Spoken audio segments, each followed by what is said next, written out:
Alright guys, so we're here to talk about the Processlayers and kind of have a discussion about is the deck OP, because I think it can definitely be a really good deck. It reminds me of the Crusadia archetype where you're basically able to one-shot someone. However, this deck is much better because it avoids a lot of problematic things that deck can run into, specifically getting your effects negated, because there's not really any effects that you need in this, with the exception of maybe Multiplier. This getting negated where you're going to be able to convert a monster to level 8. If that gets stopped, you can just summon another monster. As long as it doesn't negate and destroy Multiplier, you should be okay.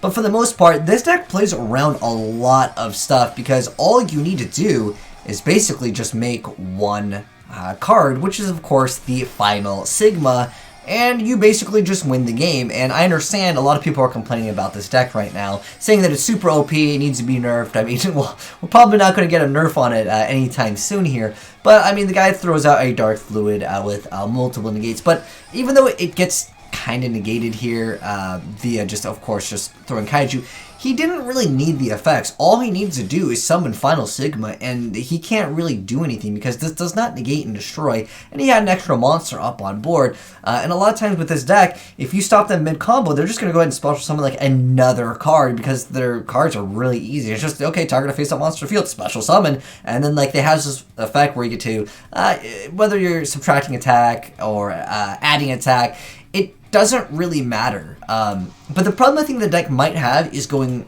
turn 1, like what do you do in the deck? And you'll see some plays over here where the deck will be going first turn. You don't really have that many options. Your options really are at that point summon Final Sigma. So if you guys are having problems against this deck, you're probably always going to want to go first when you don't know what you're playing against. But if you're playing against this deck, it's probably going to just try to throw a Final Sigma turn 1 or just pass turn 1 because a Final Sigma, which is 3k attack, you have, you know, access to your entire extra deck, which of course, Boral Sword, you got Avramax, there could be some other things. If you're playing Dinos, obviously this is a really easy matchup, because all they will try to do is make this. Now, however, if, let's say you go and play Dinos, and you go ahead and make a board and then pass, then you could still easily lose. But I'm saying, like, if they go first and they go Final Sigma, again, you probably won't be worrying about it if you are playing Dinos, because you're going to be able to OTK them quite easy, especially if they just have Sigma and then, like, another monster pass, because sometimes they will end up doing that play.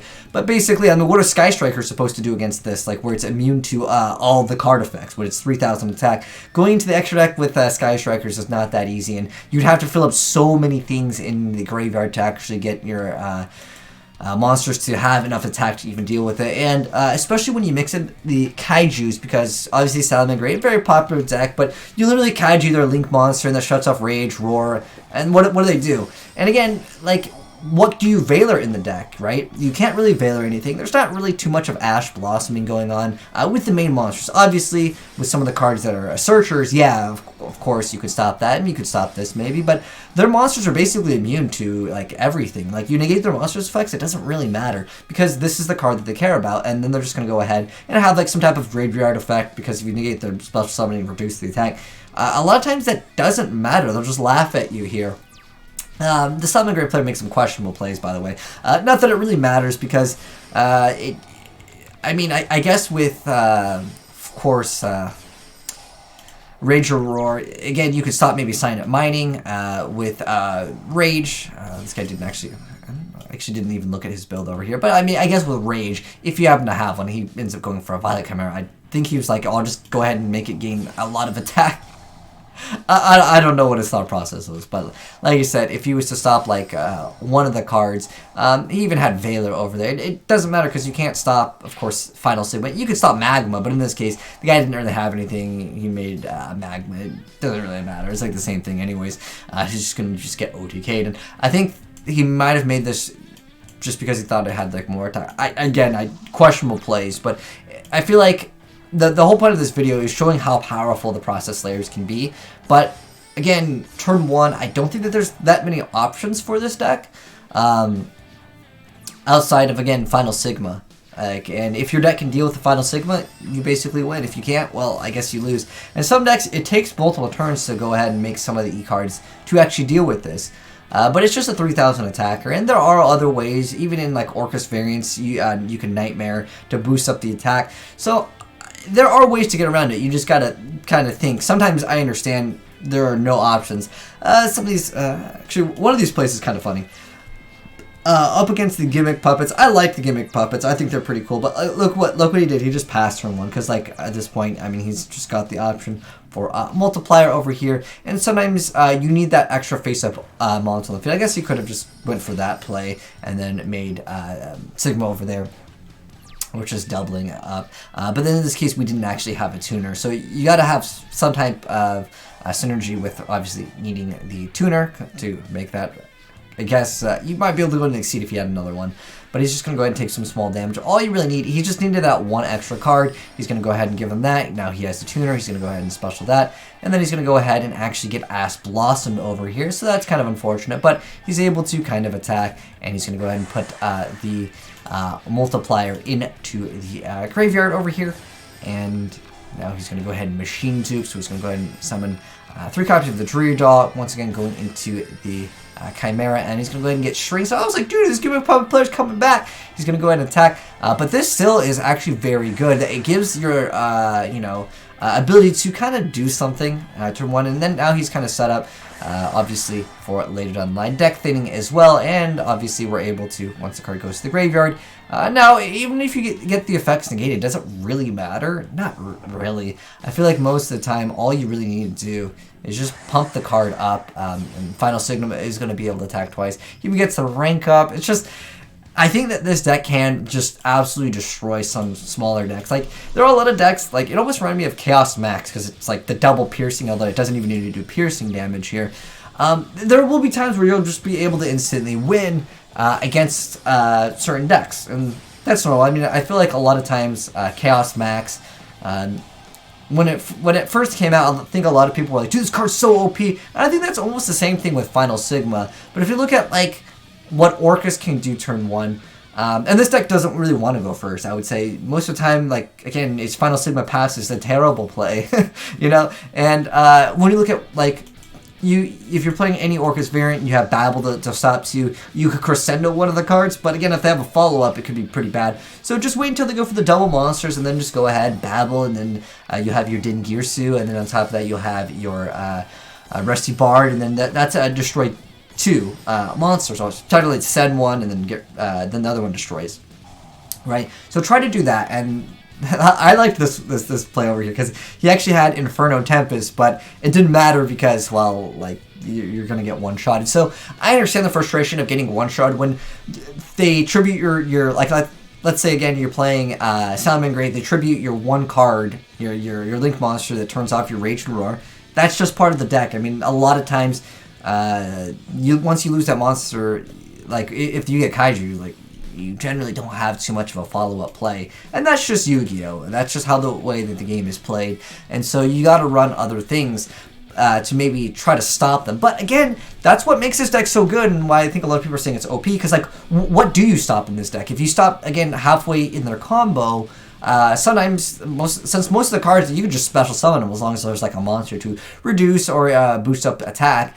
And I get that. And especially if they're going to give you a Kaiju, it's usually really easy, unless, of course, you're summoning a monster that, cannot, because it does technically target a face-up monster. So try to make maybe a card that cannot be targeted turn one, and then they can have a little bit of an issue. But if you're playing this build over here, shout out to my boy Gogeta, by the way, for sitting in this deck, which, obviously, with the Kaijus, it makes it much easier because you just target the Kaiju. It gives you that easy target to go ahead and get rid of. And then, obviously, with Impermanence, you have options to get rid of any potential other problematic card.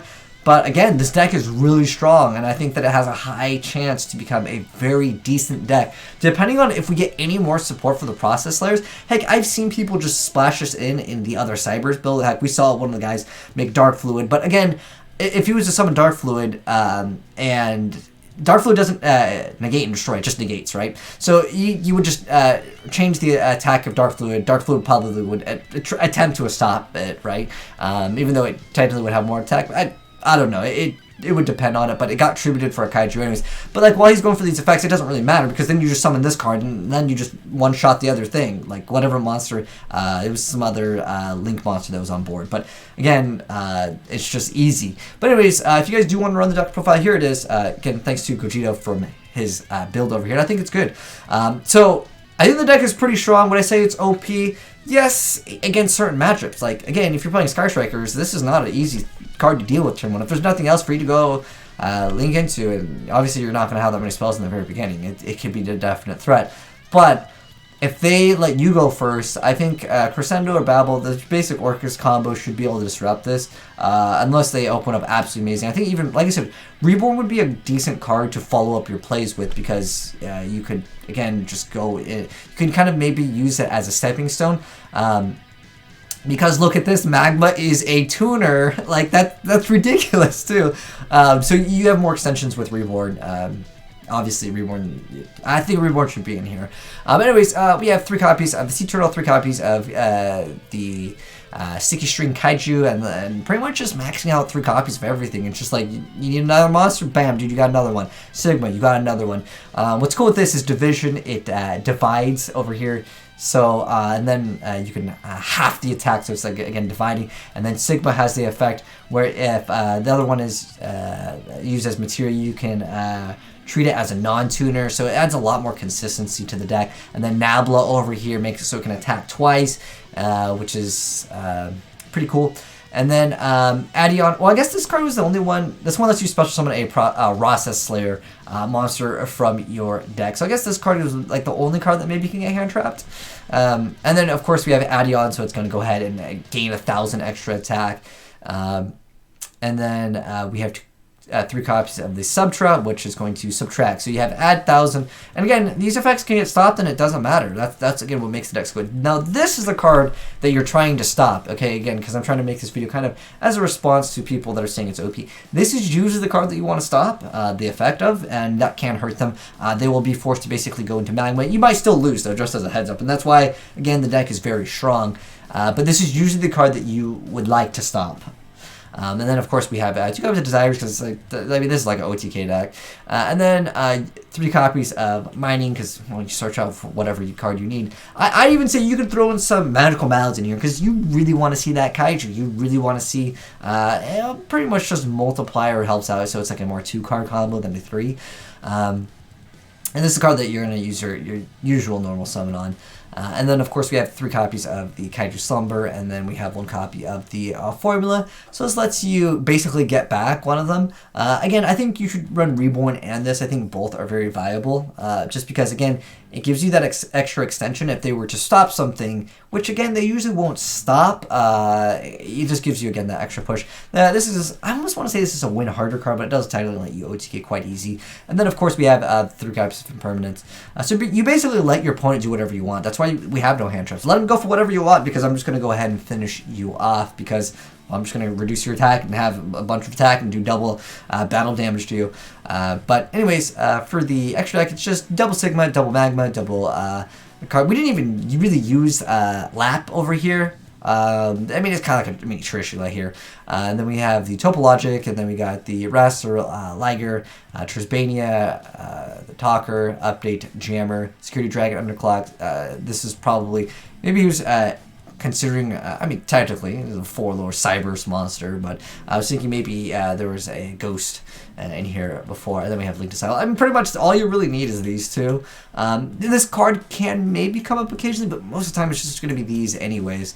Heck, I even saw builds of people playing with the Extravagance, because you just max out 3 copies of everything, and all you really need to do is not banish 3 copies of Sigma, and you'll be good to go, and then it just becomes a draw too.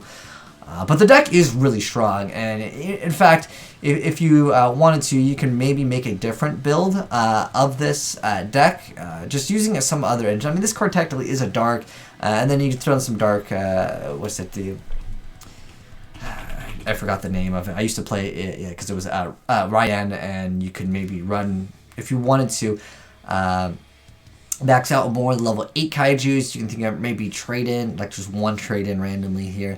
But at that point you would drop Extravagance. But I don't know, I think the deck is pretty good overall. I just think that there might be another way to like make another build in this as well. But I think the Kaiju variant is very strong. But there it is, guys. You guys got some gameplay. Let me know your thoughts on the Processlayers. I think that they have a high chance to be really good if they get any other cards, but it's not an unbeatable deck. But again, I understand the frustration. This card's OP. You make your board, and then like you're kind of confused on what to negate, I'm guessing. But I mean, if they go ahead and get rid of Babel, I honestly, if you went for Babel instead of Crescendo, then you're probably just losing. That's just how Yugioh goes sometimes. It's just gonna go ahead and it's gonna attack twice, and it's gonna have like 6,000 attack, and you don't know what to negate, and you might not be able to, because what do you use your Fog Blade on? I don't know, dude. Like, again, this would be optimal, but sometimes they just have like the other cards, and reducing your attack by 1,000 doesn't matter. Just shoot it up to 6k plus, and it does double. Crazy stuff, man. But I get the frustration, man. But anyways, let me know if you guys feel like there's a really good counter card to this archetype. But I think just a stronger monster, and then the deck just folds after that. It's kind of like, I would say kind of a one-trick pony deck. Like, all it does is really go for Sigma. Just try to deal with this. But if you can't, sometimes there's nothing you can do, man. That's just some decks, man. But anyways, thanks again, Gogeta, for the deck profile. But anyways, hopefully you guys enjoyed the vid. If you did, drop a like on it. If you're new here, hit the subscribe button if you want to see more Yu-Gi-Oh gameplay, as well as discussions like this about new archetypes coming out in the game, because I think people will be playing it.